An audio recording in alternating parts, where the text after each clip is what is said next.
It's a great addition to match up to all of the other wagons in the Dapol range. Well, hello there everyone, welcome back up here to the loft on Ware Yard. I'm Jennifer Kirk and it's great to see you. And today we're going to be taking a look at a slightly larger sized model than what we normally run up here on Ware Yard.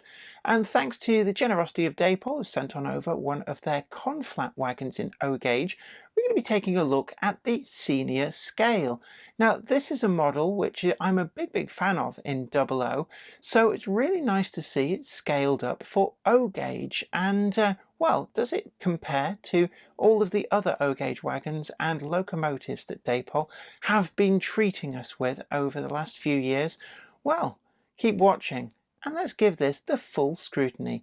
Come with me in association with Trainomatic, makers of DCC decoders and accessories that are designed by enthusiasts for enthusiasts, with a link to their UK stockists in the description box down below. So without further ado, let's take a close look at this new model from Dapol in O gauge.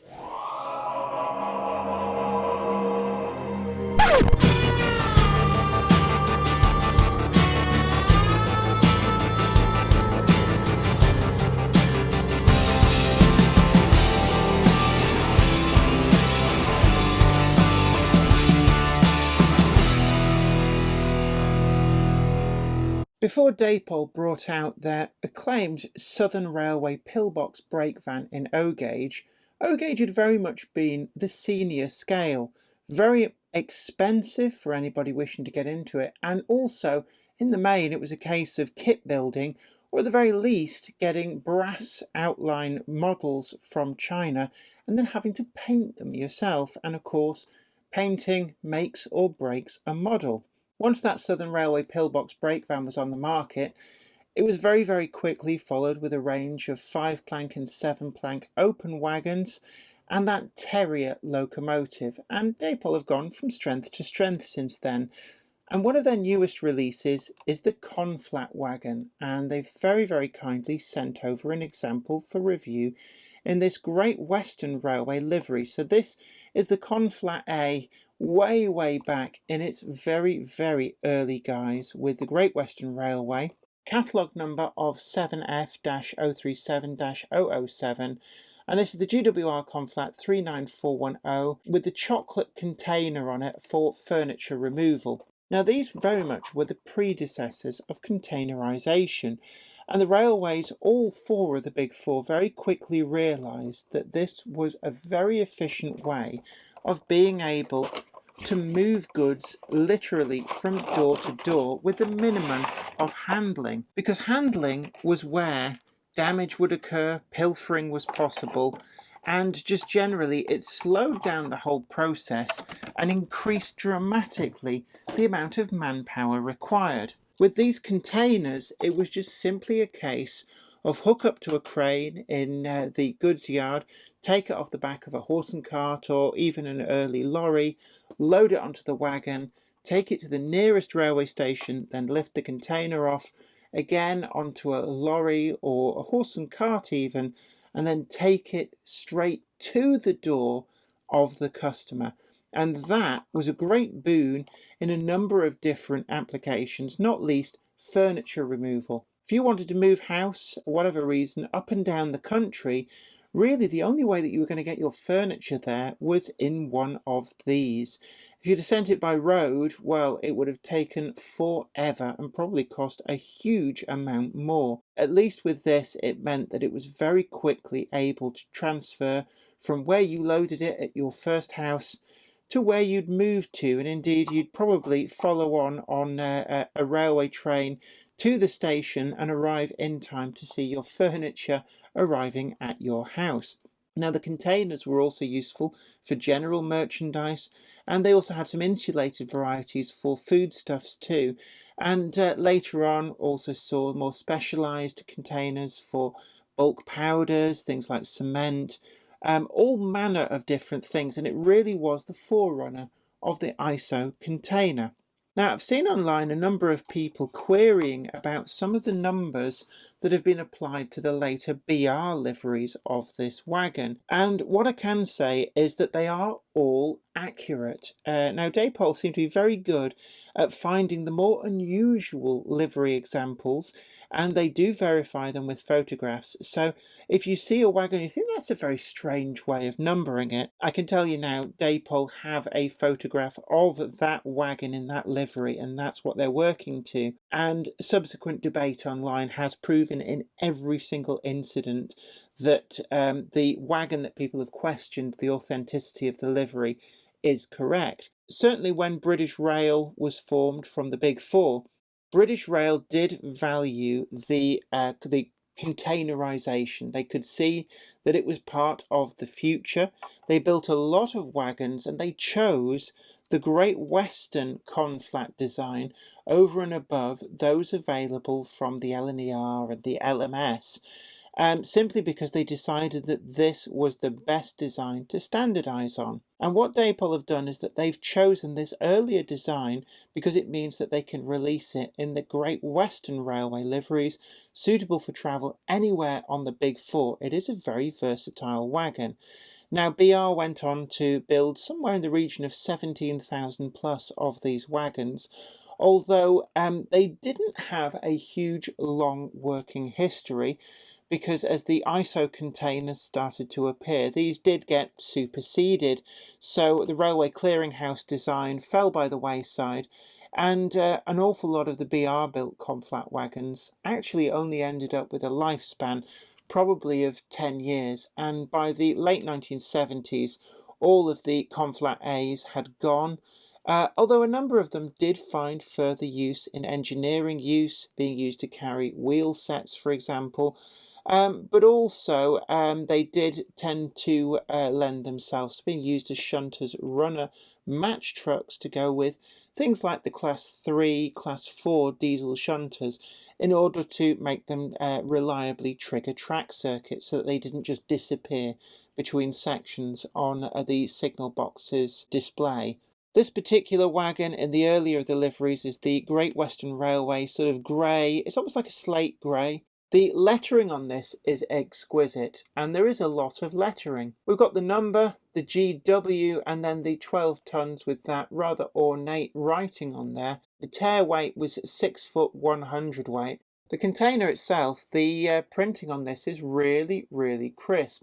It's quite a simple moulding in that we've got what does appear to be a roof and then just a simple box, but it's really, really effective. Now, O-gauge is not normally forgiving for any corners that are cut, but this container has really come out incredibly nicely. But then we've also got all this really neatly and crisply done in the middle, to be retained for Great Western containers, chain pocket lids to be replaced after chains have been removed.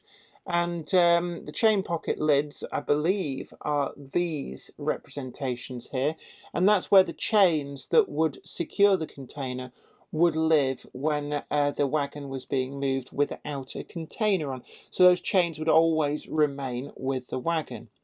They're all vacuum braked as far as I'm aware, and so Dapol has modelled this with a fully detailed vacuum cylinder, and this brake linkage is really, really nice, and it's quite robust as well.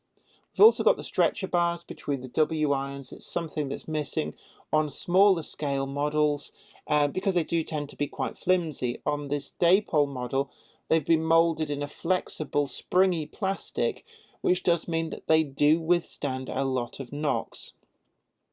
The brake lever, interestingly enough, does look to be, certainly it's a separately applied part, and it is posable. So you can see there, whilst the brake blocks don't move, we can pose this wagon suitable for in a goods yard where they put the brake on, it's sat there on the siding waiting to be loaded or unloaded just to stop it from moving around.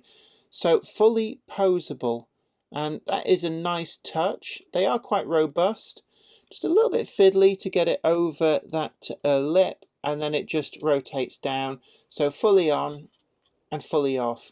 And I suppose it's also possible that in an unfitted train it could have its brakes pinned down in a train, but it's entirely up to you.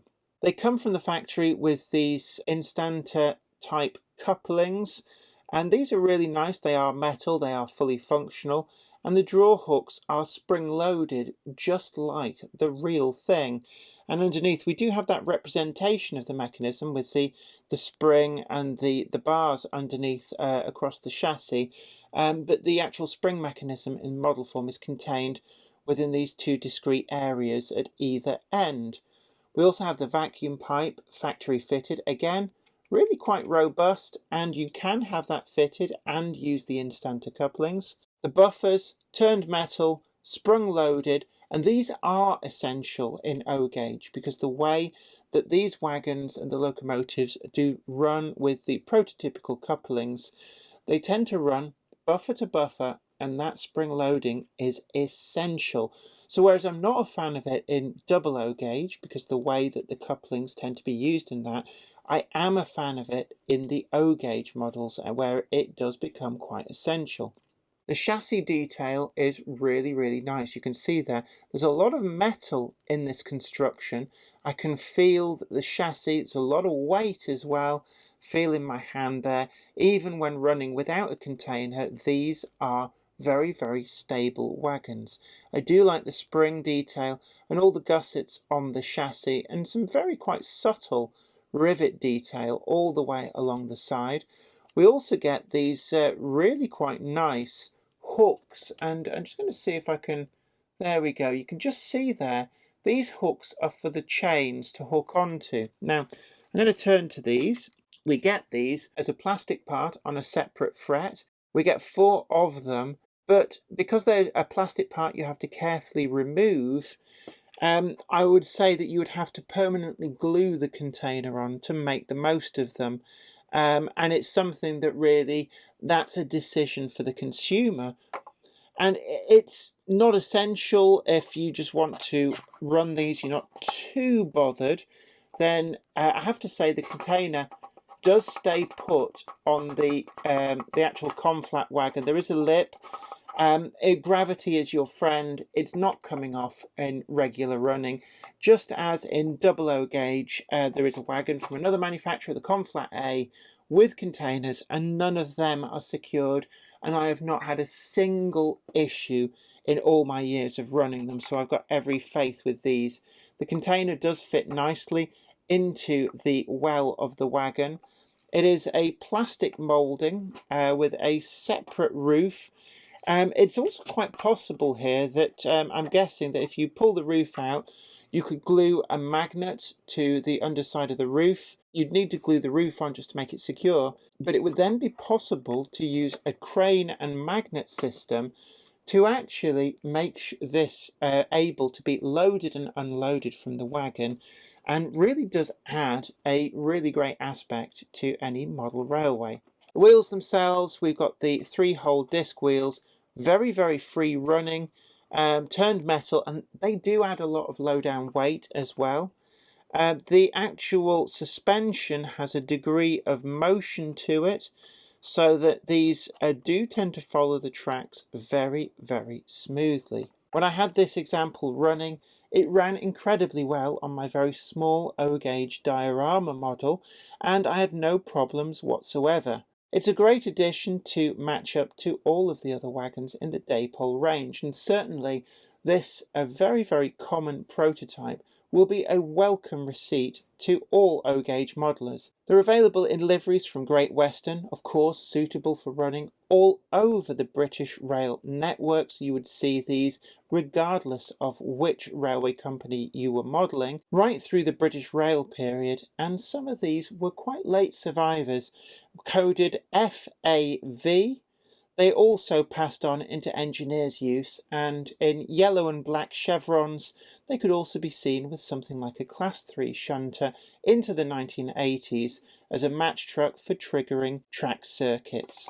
And I think that it would be really nice to see whether Dapol would be willing to offer these as a separate pack, such that you can then mix and match with your wagons, but also make use of these as a scenic feature. And I think that these would look quite nice weathered down at the end of their life, being used by farmers in much the same way as grounded van bodies were. And certainly Right up until comparatively recently, there was the half-size container type was actually visible from the M62 just after junction 21 on the climb up to junction 22.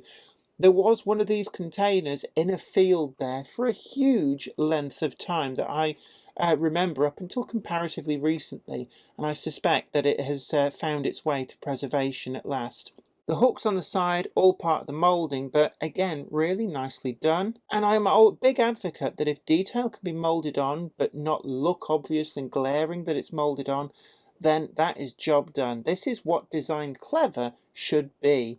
And certainly these end doors, the detail on this is crisp, clear, even down to all of these chains, the chain linking and the closing mechanism is really, really well done. A washover with something like a black dirty wash would really bring out some of this detail, and certainly as a starting point this is a really well finished model. I do particularly like the rendition of the wood on the deck surface of the model. This feels like it's all made of metal, but the paint finish really is good, and this cream finish actually does look right to me. Now, wood is notoriously difficult to get right when unpainted in the model world, but actually to me this colour scheme does seem to work quite well. Wood of course bleaches to a very light colour, and I think with a quick wipe over with something like a black wash, that is going to look incredibly good. So we turn now to the scores, and for me first up is always build quality, and actually there really isn't anything much to note to fault. The container does have a slightly loose roof, easy to fix, but if anything, if I was being unduly cruel, that is the only area that I can really point to and say perhaps there could have been something slightly better, but it is such a minor gripe. I'm going to give this a 9.9. When it comes to running quality, again, the O-gauge wagons from Dapol really do run well. Helped by the compensating bar just that's along the side of the wagon there, which gives a degree of movement to each of the wheel axles, and that just assures that this really does follow the track well. It has a huge amount of low down weight, in fact to the point where the container adds very little additional weight to this wagon at all. All of the mass for adhesion is here in the wagon itself, and it really does hold that track so well. I'm going to give this a 9.9. When it comes to innovation, I really do like some of the quite subtle things that Dapol have come up with. For me, these posable brake handles really are a good touch. They mean that now wagons in a goods yard sat there waiting to be loaded or unloaded can be posed with the brakes prototypically on. And that's something that we've not really seen much before, and I really like it. I also like the fact that the container is a one-piece moulding with an additional roof piece, and that really does work well to keep the cost down for the production without compromising the actual model. And this just shows exactly what you can do when you really think hard about how to remove that really labor-intensive assembly process. If there's things that can be removed from separately applied detail that don't detract from the model, then really this is how it should be done. I also like the addition of the separate chains. Now this is something that I've never seen with a Conflat before, and certainly it does mean that the option is there for those who really want to go for that full prototypical look. It is here in the box, and whilst it's not quite as durable as a real chain would be, to be honest, come on now, behave yourself. That is a nice moulding that can be glued in place. If you want to go for a more authentic chain, they are available as an aftermarket option from a number of more specialist manufacturers, so that option is still there for you. So I'm going to give this a 9.0 out of 10. On accuracy and quality of finish, well, this is really good. I've seen these compared to the photographs that I think that Dapol are working from, and really all the detail has been captured. Even the things that people queried turned out to be completely accurate. And I do like that about Dapol. They might pick some of the more unusual livery applications on the prototypes, but they're always working from authentic pictures, and it does give something to talk about. So I'm going to give this a 10 out of 10. There really is nothing to fault. When it comes to value for money, Dapol can't really be beaten for O gauge. With the container, you're looking at a price of £55. And that's what I'm finding. We've got an affiliate link down below to take you to find all the different versions of these available. And for an O gauge wagon finished to this quality, well, I'll be honest, I defy you to build a kit to this level and still come in at under that £55 mark. If you want to just have the Conflat on its own without the container, and certainly these would run in a number of other uses without the containers on, then this is available for an even better £38. And for me, I was actually quite astounded when I looked that up.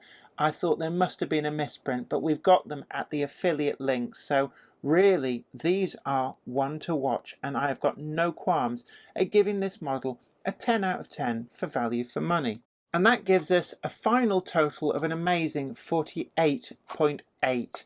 And that is probably one of the highest scores that we've had for an item of rolling stock. But I've been really impressed with this. There really isn't a lot, if anything, to fault with it. And as I always say with my scoring system, the reason it appears generous is because I don't look to take points off. If a wagon or a model is great, then why not tell the consumer that? And that's certainly what I'm happy to do here today. I have to say, I've been really impressed with this model that Dapol sent over for review. And it's certainly one that for my O gauge layout and collection, I'm really going to be looking out for these. I quite like the idea of having a few in BR livery. I'm not quite so fussed about getting containers for them, but certainly the wagons on their own really are impressive. And I'd love to see Dapol offer the containers as a separate item that you can buy and pick and choose at will and add them to your bare wagons, or even use them as scenic items.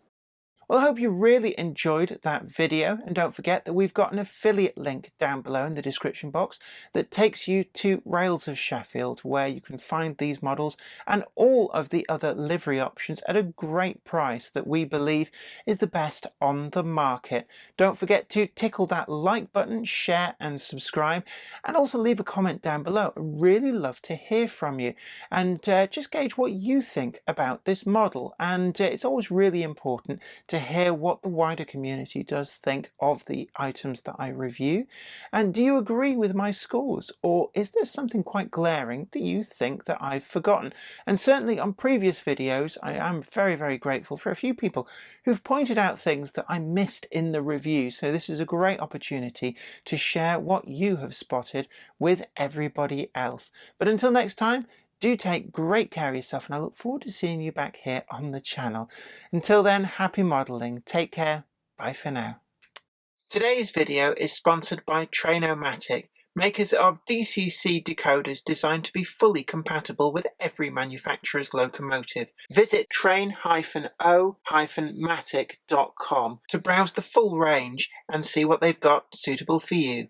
I'd like to send out a huge thanks to everybody who supports me on Patreon, and an extra special huge thanks goes out to Anthony Kidson, Offshore Allen, Michael Lockie, Helen Sink, Gary Lewis, David Quinn, Sparky107107, George Botterini, Chris Moss, Robert Steers, MD of San Juan Model Company and Grantline Products, Sam Yates, Dale Williams, John N from NC, NYMR-ish, Jonathan Foster, Peter, Clifford Ison, Larry W. Grant, NI Railways 4000 class, Ian Coulson, and Alan Dickerson.